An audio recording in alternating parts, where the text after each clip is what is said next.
तो जैसा कि लास्ट एपिसोड में हमने देखा था कि शियांग ने डीमन को इम्पेरल सील की मदद से आजाद करवा दिया। अब उस फॉक्स डीमन को विजर्ड को खत्म कर उसके एंशिएंट स्क्रॉल को भी डिवावर करना था, जिसके चलते उन दोनों में जबरदस्त मुकाबला हुआ, जिसमें उस फॉक्स डीमन ने विजर्ड को खत्म कर उसकी बॉडी पर कब्जा कर लिया था। साथ ही अब वो फॉक्स डीमन लूजिया को खत्म करने के लिए उसके पीछे रवाना हो गया। इधर पैलेस में सॉन्ग ने एपरर को धोखा देकर वो शियांग की साइड हो चुका था। यहाँ पर शियांग तख्त पलटने की फिराक में है। आगे तो इस एपिसोड की शुरुआत उसी सीन से होती है जहाँ पर एपरर शियांग पर काफी ज्यादा चिल्ला रहा था। वो कहता है, तुम्हें क्या लगा तुम इस फायर डैगर को छीनने के बाद पैलेस के फॉर्मेशन को एक्टिवेट कर पाओगी? लड़की, अब मेरी बात ध्यान से सुन। इस फॉर्मेशन को एक्टिवेट करने के लिए रॉयल ब्लड की जरूरत होती है, जो कि तेरे पास है ही नहीं। तुझे तो हमारे पुराने एपरर ने गोद लिया था। मगर शियांग तो काफी ज्यादा रिलैक्स थी। वो सॉन्ग से उस फायर डैगर को समन करते हुए उस पर अपनी उंगली पिंच कर देती है। उसके ब्लड के कांटेक्ट में आते ही वो फायर डैगर अचानक से ग्लो करने लगा। उसके अंदर से एकदम प्योर एनर्जी रिलीज हो रही थी। शियांग एप्पर से कहती है कि शायद तुम इसी रॉयल ब्लड की बात कर रहे थे। ये सब देखकर तो वहां मौजूद सभी लोग काफी ज्यादा हैरान हो गए। एप्पर कह रहा था कि यह तो इम्पॉसिबल है, कहीं तुम पुराने एप्पर की नाजायज औलाद तो नहीं हो। जिस पर शियांग कहती है कि जाओ के राजघराने को रॉयल ब्लड मिला था इमोर्टल से। डिवाइन रम के इमोर्टल्स ने ही रॉयल ब्लड तुम लोगों को गिफ्ट किया था। जिसके बाद शियांग हवा में फ्लोट करते हुए अपने विंग्स को समन कर लेती है। और मैं खुद एक इमोर्टल की बेटी हूँ। जो सुनते ही सॉन्ग तो काफी ज्यादा हैरान हो गया। वो समझ चुका था कि अब जाओ स्टेट को बचाने की उम्मीद मिल चुकी है, इसलिए वो तुरंत ही उसके सामने घुटने टेकते हुए कहने लगा कि प्लीज मेरी वफादारी को एक्सेप्ट कीजिए। इनफैक्ट वहां मौजूद हर एक सिपाही शियांग के सामने घुटने टेक चुका था। उन सभी सिपाहियों ने उसे अपने इम्प्रेस मान लिया था। ये सब देखकर तो एप्पर को अपनी आंखों पर यकीन नहीं होता। वहीं पर शियांग उससे कहती है कि मेरी मदर ने ही तुम्हें एपरर की पोजीशन दी थी ताकि तुम पूरे दिल से जाओ स्टेट को सर्व कर पाओ, इसे प्रोटेक्ट कर पाओ। लेकिन बताओ, तुमने मेरी माँ का एहसान कैसे चुकाया? तुमने उसे जादूगरनी का टाइटल देकर इस जाओ स्टेट को नुकसान पहुंचाने का उन पर इल्जाम लगाया, जबकि वो तो अपने पूरे दिल से जाओ स्टेट को सर्व करती थी। सच बताऊं तो जाओ स्टेट में जितनी भी परेशानियां आई उसके जिम्मेदार तुम हो। तुम्हारे जैसा डरपोक और बेवकूफ इंसान कभी एक एपरर नहीं बन सकता। चलो अब जल्दी से अपना एपरर वाला लिबास उतार कर चांगशिंग पैलेस में जाकर आराम करो। जाओ स्टेट को तुम्हारे जैसे लूजर की कोई जरूरत नहीं। अब मैं ही मेरे मदर के बिहाफ में जाओ स्टेट के इम्प्रेस की पोजीशन को रिक्लेम करूंगी। जिसके बाद वो बड़ी ही तेजी के साथ वहां से रवाना हो गई। अब अगले सीन में हम चांग यवान को देख पाते हैं, जिसे अपनी पास्ट लाइफ की कुछ झलक नजर आ रही थी। उसने अपनी पास्ट लाइफ में एक मैरिज प्रपोजल को रिजेक्ट किया था और तभी शाओलिन जाकर उसे उस विजन से बाहर निकाल लेती है। वो कह रही थी कि अब सिटी में काफी ज्यादा केस मचा है, मेरे ख्याल से हमने यहाँ से पहले ही चले जाना चाहिए था। तो चांग उसे डिस्ट्रैक्ट करते हुए कहने लगा कि क्या तुम एक कहानी सुनना चाहोगी? जिसके लिए शाओलिन तुरंत ही काफी ज्यादा एक्साइटेड हो गई। चांगवान उसे बताता है कि कई सालों पहले माउंटेन पर एक स्पेशल टेम्पल था। वहां पर टोटल 7 डिसाइपल कल्टीवेट किया करते थे, जिनमें से सबसे यंग डिसाइपल को हमेशा अपने सीनियर के ऑर्डर को फॉलो करना पड़ता। उससे तो वो लोग कई सारे टास्क कंप्लीट करवाया करते थे, मगर फिर भी वो बच्चा वहां रह के काफी ज्यादा खुश था। तो शाओलिन उससे पूछती है कि क्या उस टेम्पल में कोई मास्टर नहीं था जो इन डिसाइपल पर नजर रख पाए? जिस पर चांग बताने लगा कि हाँ, वहां पर एक मास्टर तो था, मगर वो कई सालों से सेक्लिजन में कल्टीवेट कर रहा था। वो सेक्लिजन में होकर भी सभी डिसाइपल्स पर नजर रखते थे। साथ ही उन्हें अलग अलग टास्क की लिस्ट भी दी जाती और उसी अकॉर्डिंग डिसाइपल्स का एक्शन लेना था। अब सीन शिफ्ट होकर हम लूजिया को देख पाते, जो कि जाओ स्टेट से बाहर जाने की फिराक में थी। मगर तभी डीमन उसके सामने आ जाता है। वो उससे कह रहा था, लड़की, मेरी इजाजत के बगैर तुम यहाँ से ही नहीं जा सकती। जिसके बाद उस डीमन ने लूजिया पर हमले करना शुरू कर दिए। उसके एक ही अटैक में लूजिया काफी पीछे जाकर पटक चुकी थी। तभी वो स्वॉर्ड को बिल्ड करने पर ज्यादा फोकस करती तो शायद आज मुझे रोक पाती। इनफैक्ट तुम्हें वो पोटेंशियल है कि मुझे हर्ट कर पाओ, मगर तुम काफी ज्यादा लालची हो और इसी वजह से तुम पीछे रह गई। जो सुनते ही लूजिया उससे गुस्से में पूछने लगी कि बताओ तुम्हारा क्या मतलब था? जिस पर वो डीमन कहता है कि तुम डीमंस को खत्म करके अपनी कल्टीवेशन को अपर लेवल पर ले जाना चाहती थी। साथ ही तुम डीमंस को मारते हुए अपनी इमोर्टल पाथ को भी रूइन नहीं करना चाहती। इससे अच्छा अगर तुम अपनी स्वॉर्ड ची पावर पर फोकस करती तो शायद ब्रेक थ्रू भी कर जाती, मगर नहीं, तुम्हें तो शॉर्टकट चाहिए था। उतने में ही लूजिया को फील होता है कि उसके हार्ट पर डिमोनिक रेस का इन्फेक्शन बढ़ने लगा है। अगर उसने इस इन्फेक्शन को जल्दी से नहीं रोका तो पूरी तरह से मारी जाएगी। इसलिए लूजिया फटाफट से अपनी सोची पावर का यूज करके उस ओरा को चारों ओर फैला देती है, जिससे वो डीमन रेस का इन्फेक्शन वैनिश हो चुका था। मगर तभी फॉक्स डीमन ने सीधे आकर उस पर एक जोरदार पंच हिट कर दिया, जिसके चलते लूजिया बुरी तरह से घायल होकर चट्टान पर पटक चुकी थी। इधर वो फॉक्स डीमन हंसते हुए कह रहा था कि लड़की, मौत से पहले मैं तुम्हें एक रियल स्वॉर्ड शो करना चाहता हूँ। तुम एक तलवारबाज तो हो, मगर तुम्हारे पास कोई असली तलवार नहीं। जिसके बाद वो अपनी इवल पावर से बनी हुई स्वॉर्ड सीधा लूजिया के सीने को और पार घुसा चुका था। वो अटैक इतना ज्यादा रैपिड था कि लूजिया को उसे रोकने का भी वक्त नहीं मिला। साथ ही उस स्वॉर्ड ने दोबारा से उस पर एक और हमला कर दिया था, जिसके चलते वहां पर एक गोल्डन शील्ड क्रिएट होकर डिवाइन पावर चारों ओर फैलने लगी। फॉक्स डीमन कहने लगा कि तुम लॉन्गिट्यूडेड आर्म की कल्टीवेटर थी, मगर फिर भी तुम्हें ऐसा लगा कि तुम मुझे हरा सकती हो। शायद तुमने खुद को कुछ ज्यादा ही पावरफुल समझ लिया था। मगर तभी वो देखता है कि लूजिया तो अभी तक जिंदा है, वो डीमन के अटैक में, मगर फिर भी जैसे तैसे खुद को संभालते हुए वो उठ गई। साथ ही वो फॉक्स डीमन से कह रही थी कि अभी तक यह जंग खत्म नहीं हुई, जिसके बाद उसने अपने 3 स्लैश अटैक रिलीज करते हुए फॉक्स डीमन पर अटैक कर दिया, मगर वो डीमन जल्दी से साइड में हट चुका था। वो कह रही थी, सीनियर में कई सालों से एक मेंटल बैरियर में ट्रैप थी, लेकिन आज आपने उस बैरियर को हटाकर मेरी मदद की है। और फिर वहां पर हजारों लाखों स्वर्ड्स क्रिएट हो जाती है, जो कि लूजिया ने उस डीमन की तरफ पॉइंट कर दी थी। वहीं पर वो डीमन कहता है कि अब तुम्हारी स्वर्ड और तुम्हारी स्पिरिट एक हो चुकी है, जिसके चलते तुम हर किसी चीज को एक स्वर्ड में बदल सकती हो। और उतने में ही लूजिया ने उस पर अपनी स्वर्ड्स रिलीज करना शुरू कर दी, जिसे वो डीमन अपनी एनर्जी से एक शील्ड बनाते हुए पर हमला करने के लिए रवाना हो गया। लेकिन मौका मिलते ही लूजिया वहां से ही भागने लगी। उसे अच्छे से पता था कि वो एक ग्रेट डीमन को हरा नहीं सकती। वहीं दूसरी तरफ शियांग ने पैलेस में मौजूद फॉर्मेशन को एक्टिवेट करने के लिए एक लॉक में फायर डैगर को इंसर्ट कर दिया था, जिससे उस पूरी जगह पर एक डिवाइन पावर फैलते हुए वहां पर फॉर्मेशन एक्टिवेट हो जाता है। इधर लूजिया फॉर्मेशन के काफी करीब पहुंच चुकी थी। अब इससे पहले कि वो डीमन उस पर अटैक कर पाए, लूजिया फॉर्मेशन के उस पार चली गई। साथ ही वो डीमन जाकर सीधा उस फॉर्मेशन पर पटक गया था, उस फॉर्मेशन को ब्रेक करने की पूरी कोशिश कर रहा था, लेकिन फॉर्मेशन की डिवाइन पावर ने उस डीमन को घायल कर दिया। वहीं दूसरी तरफ चांगवान शाओलिन को अपनी कहानी सुना रहा था। वो कहता है कि जब वो बच्चा 16 साल का हुआ, तब उसके मेंटोर ने यानी कि मास्टर ने उसकी शादी फिक्स की। हालांकि उस डिसाइपल ने इस मैरिज प्रपोजल को रिजेक्ट कर दिया,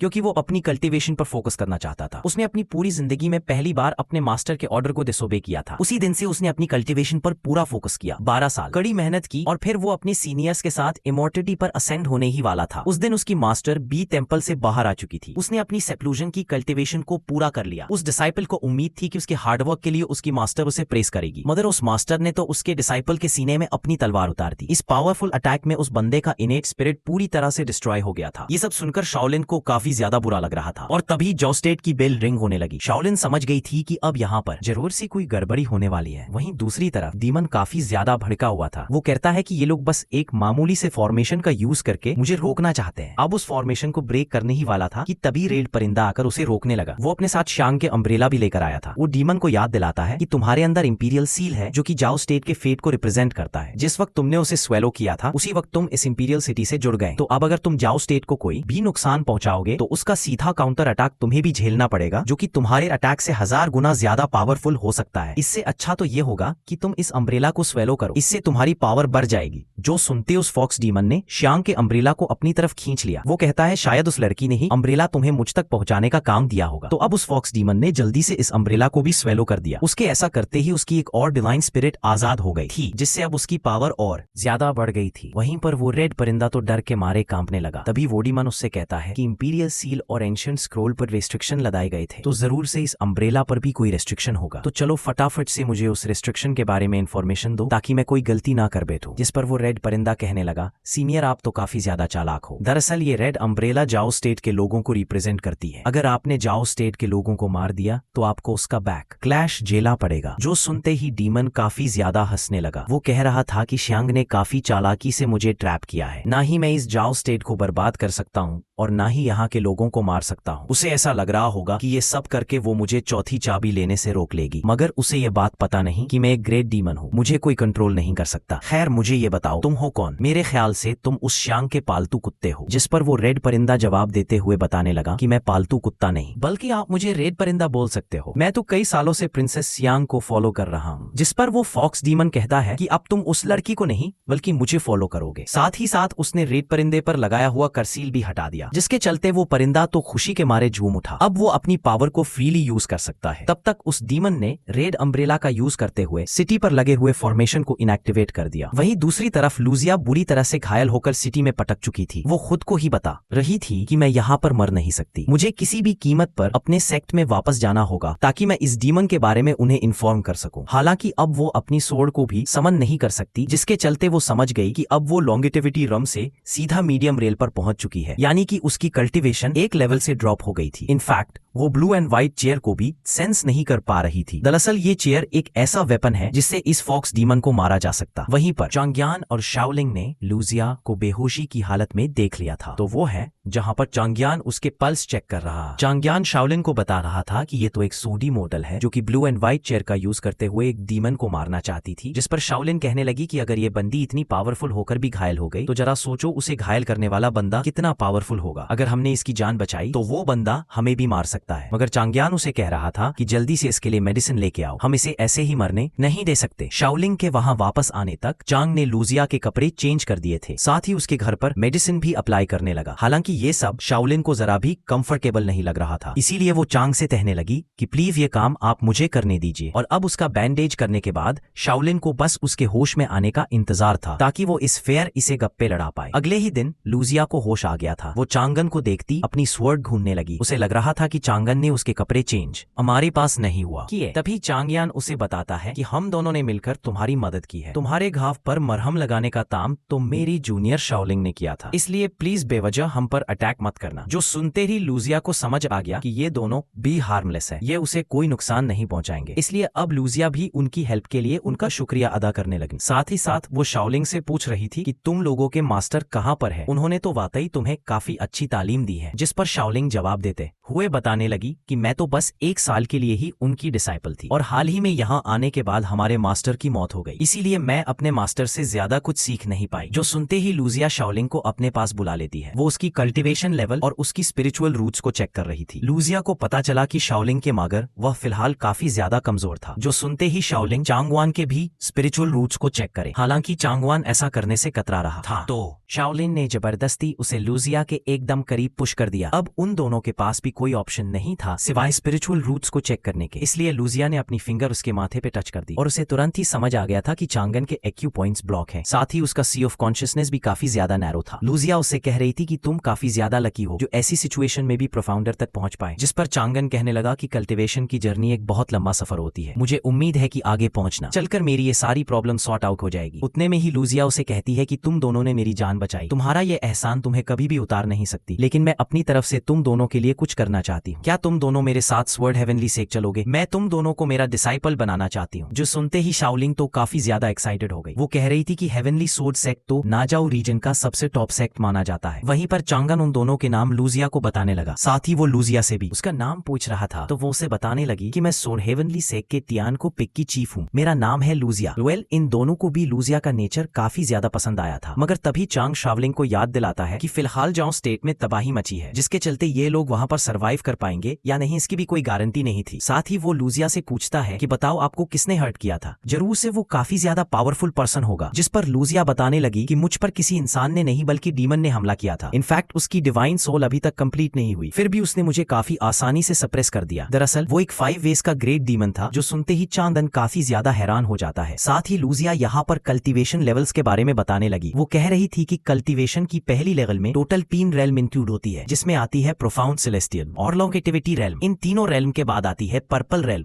और पर्पल रेल्म के ऊपर आती है 5 वेज रेल्म, जिसमें 5 वे इंक्लूडेड है, जिसमें सबसे पहले नंबर पर आता है ह्यूमन वे, सेकंड नंबर पर है हेवन वे, थर्ड नंबर पर आता है डीमन वे, चौथे पर आता है हेल वे और सबसे लास्ट में आता है गोस्ट वे। अगर कोई भी बंदा इन 5 वेज के पिक लेवल पर पहुंच गया फिर तो उसकी कल्टीवेशन इमेजिनेशन के भी बियर्ड होगी। इनफैक्ट वहां तक कोई भी कल्टीवेटर आसानी से पहुंच नहीं सकता। और अब सोचो, वो डीमन 5 ग्रेट वेज का कल्टीवेटर है, हम इमेजिन भी नहीं कर सकते उसके पास इतनी खतरनाक पावर होगी। वहीं पर चांगन सोचता है कि मेरे पास्ट मेमोरीज के विजन में 6 वेज का जिक्र किया गया था, पता नहीं वो 6 वे कल्टीवेशन कौन सी होगी। अगर कल्टीवेशन के उस लेवल तक पहुंचा जाए तो शायद इस ग्रेट डीमन को हराया जा सकता। मगर यहाँ के लोगों को तो उस छठी पाथ के बारे में कोई भी आइडिया नहीं है। वहीं पर शाओलिन तो काफी ज्यादा पैनिक हो गई थी। वो चांगन से कहती है कि ये फेरी इतनी ज्यादा पावरफुल होकर भी उस डीमन को हरा नहीं पाई। अब तो हमें बस यहाँ पर रुककर मौत का इंतजार करना होगा, क्योंकि हम में से किसी के पास भी उतनी डिवाइन पावर ही नहीं कि हम खुद को प्रोटेक्ट कर पाए। तभी लूजिया उसे बताने लगी कि मेरे पास एक ऑप्शन है। दरअसल मेरे पास एक blue and white chair artifact है, अगर हम जैसे तैसे उसे रिट्रीव कर पाए तो हम यहाँ से निकल सकते हैं। लेकिन फिलहाल मेरी कल्टीवेशन लेवल ड्रॉप होने की वजह से मैं उस चेयर को रिट्रीव नहीं कर सकती, ना ही मेरे सेंस पहले जैसे पावरफुल है। उस डीमन के अटैक की वजह से मैं पूरी तरह से कमजोर हो चुकी हूँ। हालांकि शाओलिन हार मानने के लिए तैयार नहीं थी। वो कहने लगी कि मुझे आपकी हेवनली सोर्ड से को ज्वाइन करना है, मैं यहाँ पर बैठकर मौत का इंतजार नहीं कर सकती। हमें कुछ भी करके आपके blue and white chair artifact को वापस लाना जाना ही होगा। जिसके बाद वो फटाफट से वहां से जाने लगती है, लेकिन शाओचिंग ने उसे रोक लिया था और उसे कहता है, शाओलिन तुम्हें ज्यादा पैनिक होने की जरूरत नहीं है। साथ ही साथ उलूजिया को भी यही समझा रहा था कि फिलहाल उस आर्टिफैक्ट को हासिल करने के लिए आप बिल्कुल भी रिस्क मत उठाओ।